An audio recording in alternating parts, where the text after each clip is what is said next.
That music was impressive. I think most of you know who I am. I'm Al Watkins, and for years and years this was my home.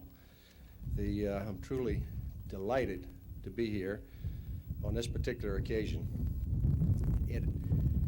What led up to this groundbreaking has been a long, sometimes difficult, but always enjoyable journey. It's a culmination of the efforts and hard work of a number of people from a large number of organizations. The Department of Interior, certainly, the U.S. Geological Survey, NASA, Congress, and most of all, the staff and the people here of the EROS Data Center and the people of the state of South Dakota and the local community here at Sioux Falls. It also represents a 20-year affirmation of why the center was originally constructed, which some of you will remember. They worked so hard on it, was originally to be a partnership between the U.S. Geological Survey and NASA.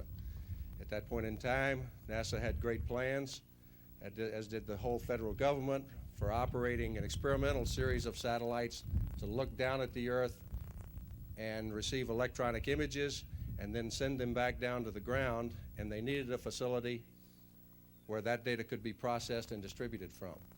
And the Department of Interior and the U.S. Geological Survey stepped forward and built this facility back in the late 1960s, early 1970s.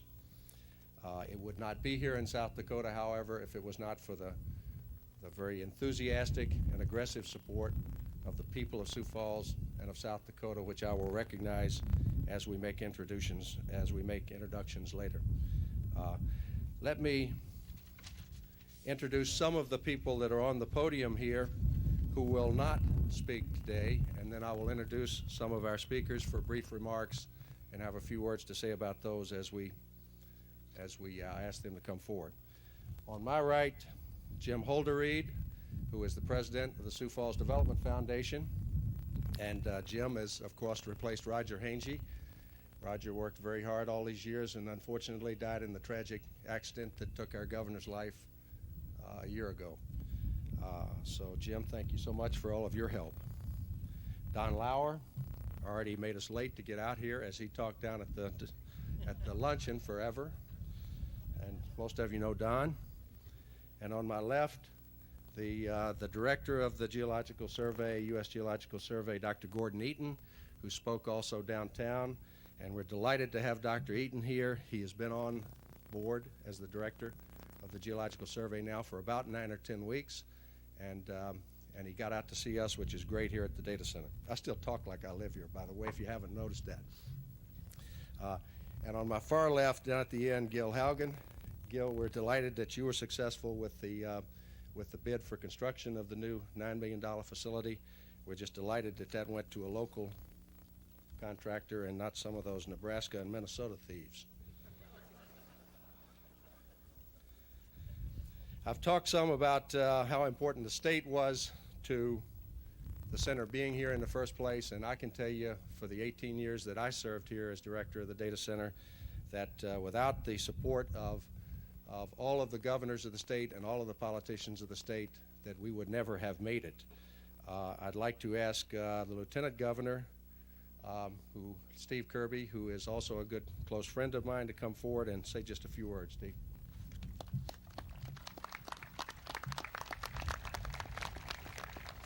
Thank you, Al. Well, it is a pleasure to be here, and I bring you greetings from your Governor, Walt Miller, who wished he could be here today but could not. I am here today to help celebrate a new chapter in the marriage between the EROS Data Center and the state of South Dakota and this community. It is a marvelous, marvelous day for all of South Dakota. We know that one of the chapters of the marriage that has been so fruitful for our state has been between the EROS Data Center and our higher education people. We have with us today Dr. Richard Gowan and several of his staff, many of whom senior professors have spent time here in order to go back and have a hands-on experience to add value to their teaching experiences with the students that we turn out to help make South Dakota a better place.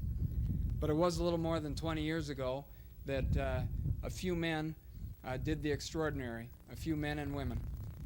We see extraordinary things all the time in South Dakota, I think, but this one really stands out. Men who were blessed with vision and creativity and really went off the edge and put their shoulder under the wheel and pushed things along. They weren't always sure where they were going, but they showed the South Dakota motto that there is service above self, and that's what we should all do. People like Al Schock and Russ Greenfield, Dave Stenseth, Al Gage, the Ellmans, Russ Pohl, and Wayne Peters, to name just a few of those that helped make this a reality. These gentlemen, it's interesting to note, not only raised money in a couple of weeks for these 318 acres, but during the same period of time raised money for what is now the industrial park northeast of the airport in Sioux Falls. So they didn't come out here with just one project in mind, but two. It's that kind of foresight that's made South Dakota the #1 place in the world to live. Thank you very much, and congratulations.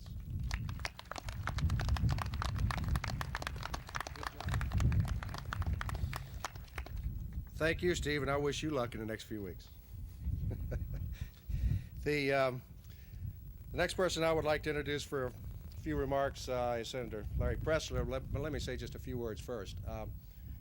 A number of you, and particularly here on the podium, will recall that about 6 or 7 years ago, in the midst of some real difficulties when we were wondering what the future of the EROS data center was, I recall a meeting in a smoky-filled room on the Hill that Senator Pressler and his staff called together.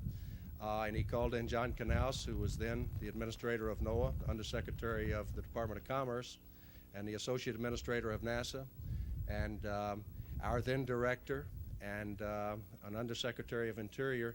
And we all sat around a room for a number of hours, and Senator Pressler would not let us go until we came up with some answers for the data center in the future and what it was going to be. And out of that, quite frankly, blossomed the whole involvement of the data center in Mission to Planet Earth, which is the reason this building is being constructed here today. So Senator Pressler, we always counted on you for support, and you always gave it to us, and we appreciate that very much. Would you please say a few words?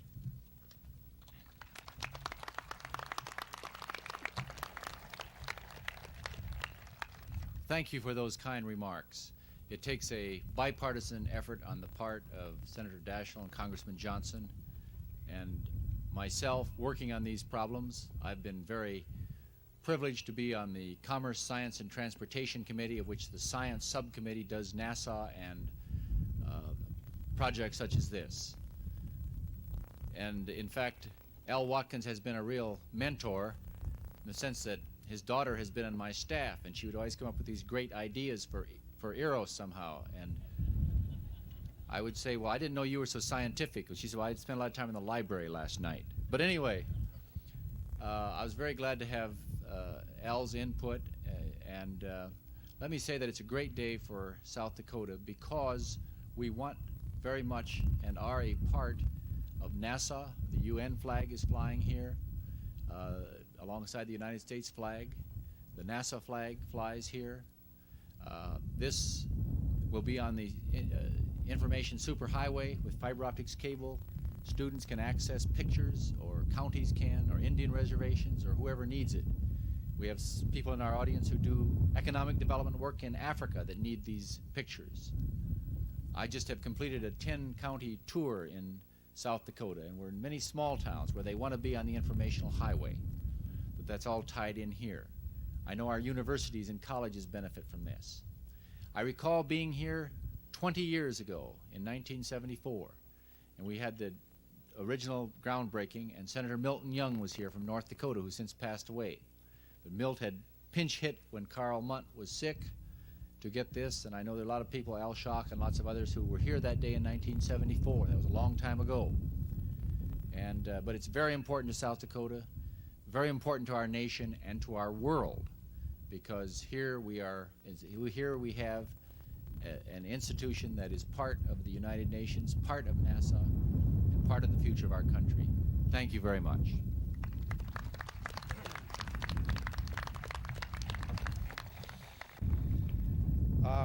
As we over the last year neared agreement that this building would be built. Let me tell you a little bit about the horror story that went into getting this done and getting funding approved. We had some 2.5 years ago reached agreement with NASA that the building was necessary. First of all, it seemed like the easiest path to have NASA fund for this building, and we only to find out that NASA's budget is controlled in such a way, and there was legislation passed at the last hour that said that NASA could not build any facilities on non-NASA property. It presented a bit of a challenge. We then decided that a way to do that would be to have the facility built in much the same way the original facility was built, lease purchase, similar to going to a bank, borrowing the money and paying it off in time. And NASA and USGS could work together in some way to get that done, only to find another rule or regulation that was passed 6 months before that that said you've got to have authorization and appropriation ahead of time before the government can enter into those kind of agreements. So that one went down the tubes. So at the 11th hour, we were stuck with no funding, very similar to the way we were some 20 years ago.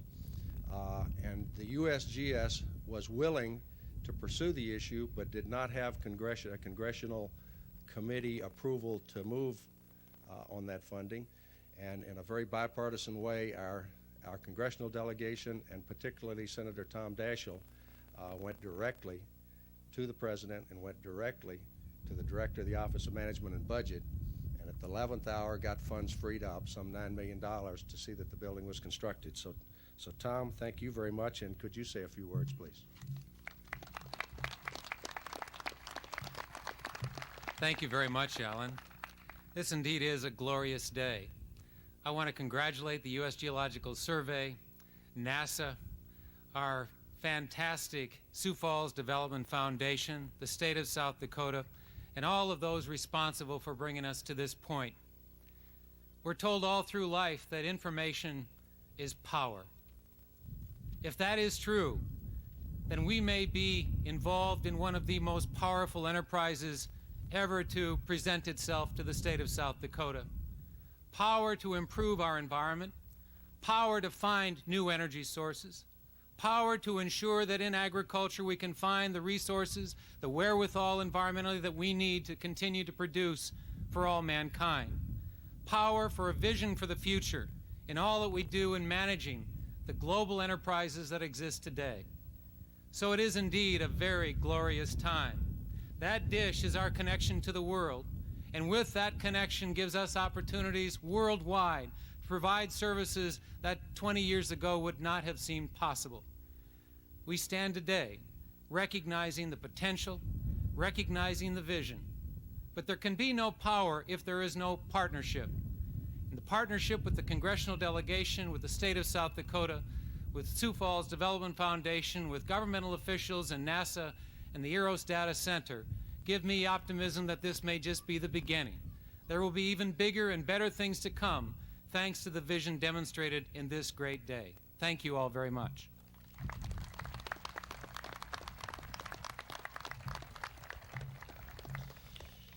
And as we continue to have difficulty getting funding through, one of the people that stepped forward and fought very hard with the administration to see to it that this day could happen was Congressman Tim Johnson. Congressman Tim Johnson.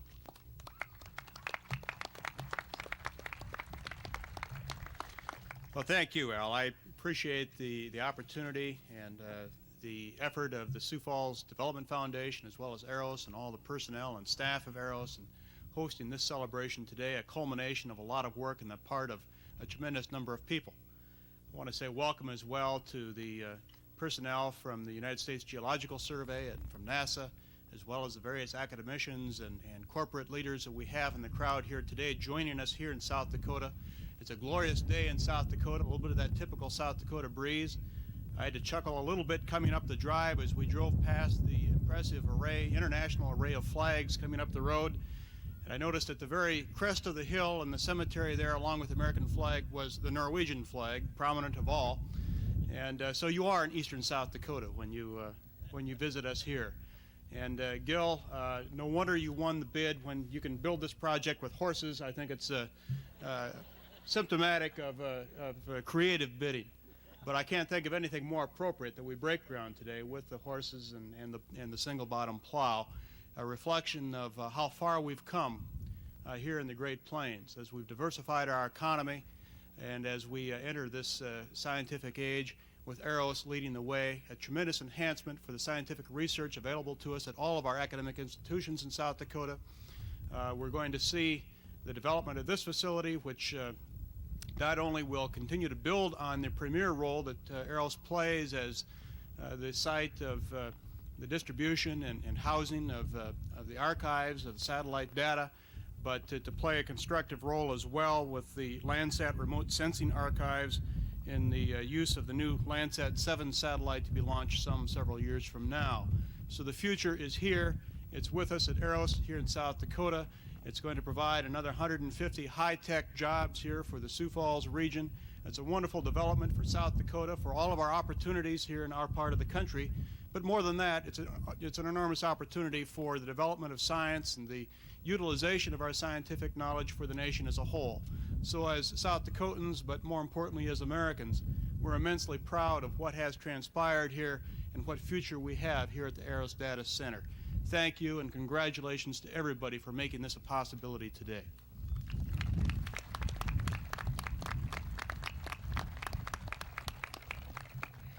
Another organization and individual that we obviously could not have accomplished what we've accomplished without is the Department of Interior, and I'd like to ask the Deputy Assistant Secretary for the Department of the Interior, Deborah Nautman, to say a few words.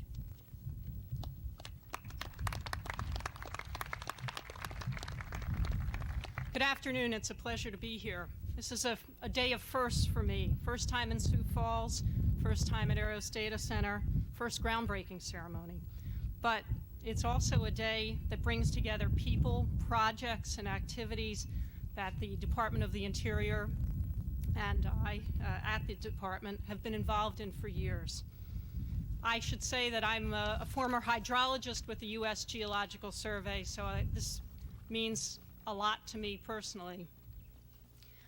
I spent most of the day here, not at the luncheon downtown, talking to employees and getting a sense of the kind of work that's going on. And I think what made it most exciting for me was to see the marriage of the data, the raw data that comes in here, and the ground-based observations that the Geological Survey and many others and federal government and state and local governments pull together, and to add value through that synergism, and to put together an innovative and scientifically sound program.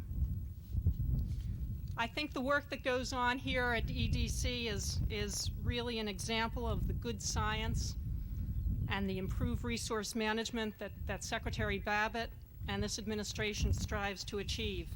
Some of you may know Secretary Babbitt has chosen to chair the Federal Geographic Data Committee, FGDC, charged with responsibility under a recent executive order to coordinate the implementation of one part of the information highway, the National Spatial Data Infrastructure.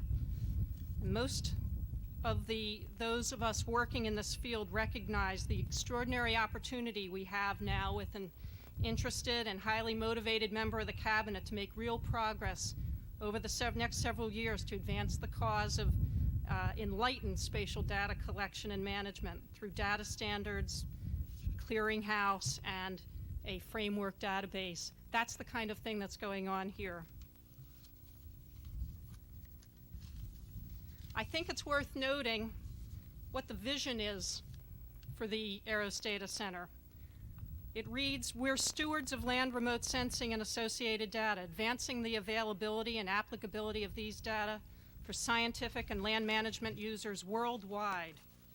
EDC brings continuity and access, in short, staying power, for the provision of the public good of remotely sensed data." I've seen EROS described as a major terminal for earth science data coming and going on the information highway, but it's really more than that. EDC has taken the idea of a data archive as a static enterprise and added a significant and growing dynamic dimension. It does so with a dedicated workforce and a great sense of mission. I think the people of Sioux Falls should take great pride in that. This groundbreaking ceremony, I think, is as much about EDC's past, its success in delivering quality products and services, as it is about EDC's future. I'm honored to be a part of today's ceremony and look forward to the continuing contributions of EDC to the advancement of earth science and resource management. On behalf of Secretary Babbitt and the Department of the Interior, I congratulate the dedicated staff of EDC who've established a worldwide can-do reputation, the Sioux Falls community leaders who have maintained unwavering support from those pioneering days when this center was only a dream, and our long-standing colleagues from NOAA and NASA. Thank you very much.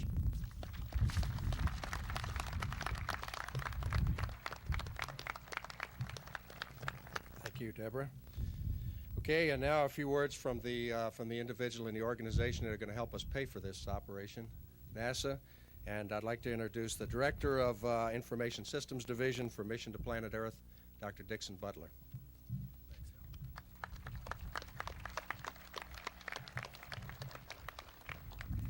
Thank you. I guess since I'm not from South Dakota, that the applause is reflecting Al's remarks on paying for things.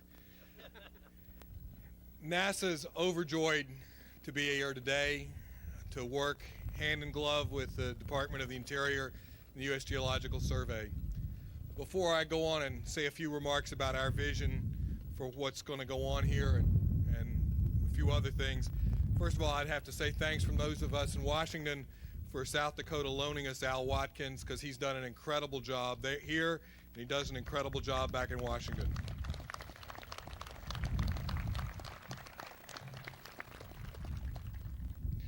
That's probably a good lead-in, because Al, of course, like all of us with government jobs, have had to depend on many other people to be able to get the work done. And with some apologies to those of you who are at the luncheon, I'll just repeat an allusion I made there. There's a biblical parable about talents, and this is a center which shows that when visionaries and pioneers get you the opportunity, get you those 10 talents to start off with, if you do the right things with them, there's going to be more coming. And as a matter of fact, I think what's happened over the last couple of years, even more than what we saw 7 years ago when there were these serious questions Al alluded to about the future of the center, has grown. We're expecting that the data from the next Landsat's actually going to rain out of the sky here on the ground here at Sioux Falls, and it's going to be held in custody for all mankind. The data from the Earth Observing System will make its way here in a slightly more circuitous route, but it's also going to be held in trust. It may be presumptuous, given the fine elected representatives here today, for me to say this, but this is a wonderful example of government at its best. This center reaches out to this community and very much is a part of this community. It supports educational activities. It's a part of the state and the region. Its work with the floods last summer certainly indicates that. And it's part of a nation and a national effort of world leadership. And then that world leadership is actually there to benefit all of mankind through a better understanding of our home planet.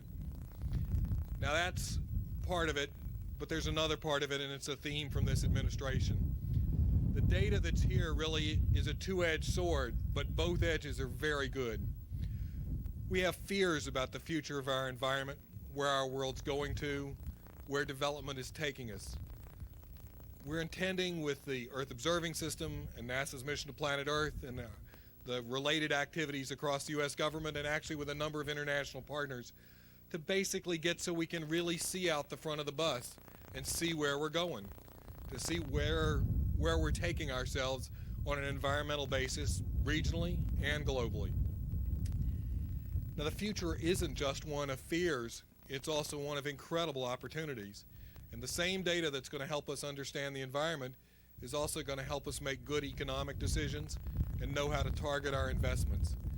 These are the kinds of things NASA is looking for increasingly in the future of the space program, and our Mission to Planet Earth in particular is dedicated to providing the information for good decision making, whether it be by Washington policymakers, UN policymakers, state policymakers, or those in the economic world who have to make many of the most important decisions about where future investment will go for us all. Thank you. My congratulations to the incredible staff of the EROS Data Center, to its leadership. Our thanks also for the support the congressional delegation played, because we knew we needed this building addition, and we'll be overjoyed to see it come to fruition and watch it fill ever so greatly over the coming years with incredible data that'll benefit us all. Thank you.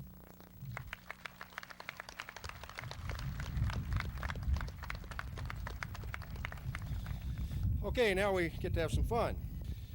The plow used in today's groundbreaking ceremony was dedicated some 20 years ago for the original EROS Data Center ceremony by Gib Kringen, who lives 3 miles north of the data center. At the 1972 ceremony, Gib drove a team of mules which pulled the plow. Today we'll have a team of Belgian draft horses driven by Mr. Myron Johnson of rural Del Rapids. The plow is between 75 and 100 years old, was originally owned by Mr. Herman Anderson, but was widely shared by most of the farms in the area to plow garden plots and work close to fences in the fields where larger plows could not be used. Over the years, it became known as the neighborhood plow and was cared for over the winter by whoever used it last in the spring. Now it is in the care of the U.S. Geological Survey. We used it last, and we used it in the spring of 1972. At this rate of usage, it's going to last a long time.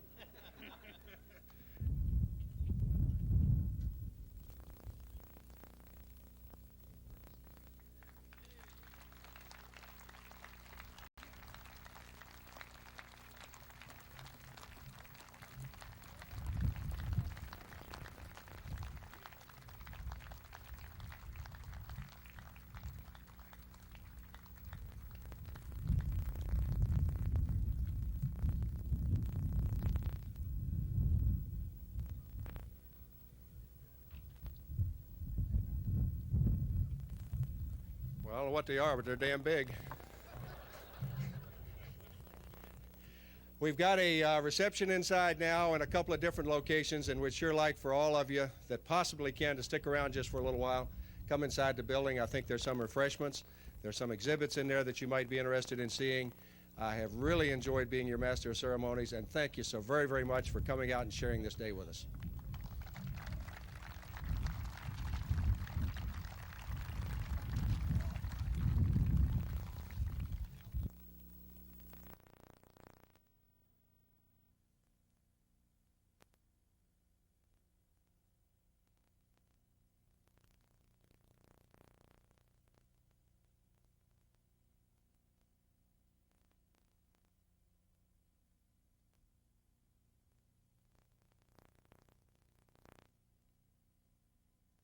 native grasses. It will cost $8 million and create over 100 new jobs. Groundbreaking got underway at the EROS Data Center near Baltic today. The 20-year-old facility will soon have a new addition thanks in part to a grant from NASA. The addition will be home to an updated computer center aimed at taking pictures of the Earth's land from outer space. State officials were on hand for today's ceremony and are optimistic for EROS's future. Geological Survey, Dr. Gordon Eaton. So the future is here. It's with us at EROS here in South Dakota. It's going to provide another 150 high-tech jobs here for the Sioux Falls region. It's a wonderful development for South Dakota. EROS is the official national agency responsible for processing and distributing worldwide satellite imagery. The new wing is scheduled to be completed by January of 1996. As you can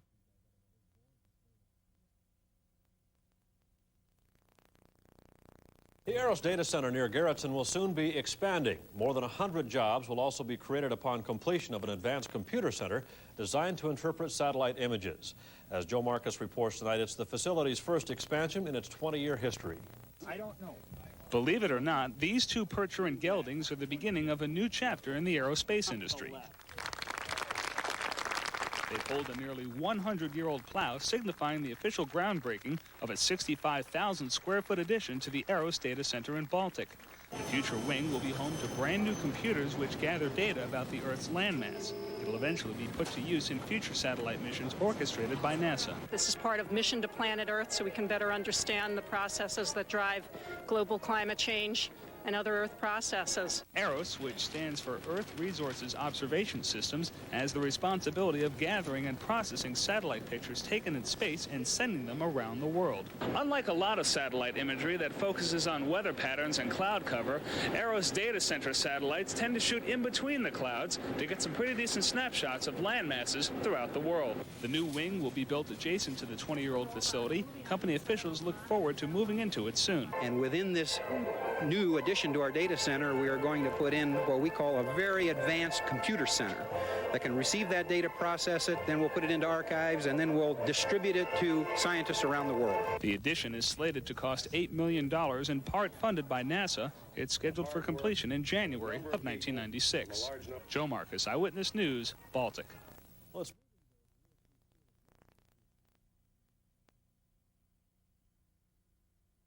The facilities at the EROS Data Center northeast of Sioux Falls have not been able to keep up with the technology lately, so the center is adding on.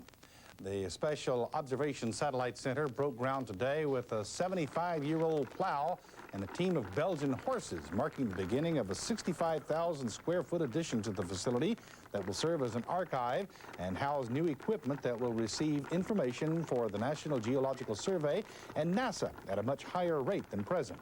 The advances should allow scientists to gather more information from the data as well. It's clearly an advance. It represents an evolution in the science and technology of spatial observation, but I think at the same time we're evolving our means for milking understanding out of these data in a way that we couldn't just a few years ago.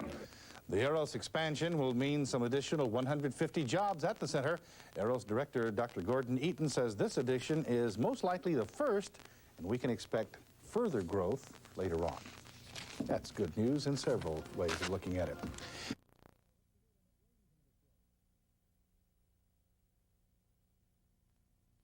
EROS Data Center is expanding to meet our nation's need for expanding technology. It's breaking ground for a $9 million Earth observation system building.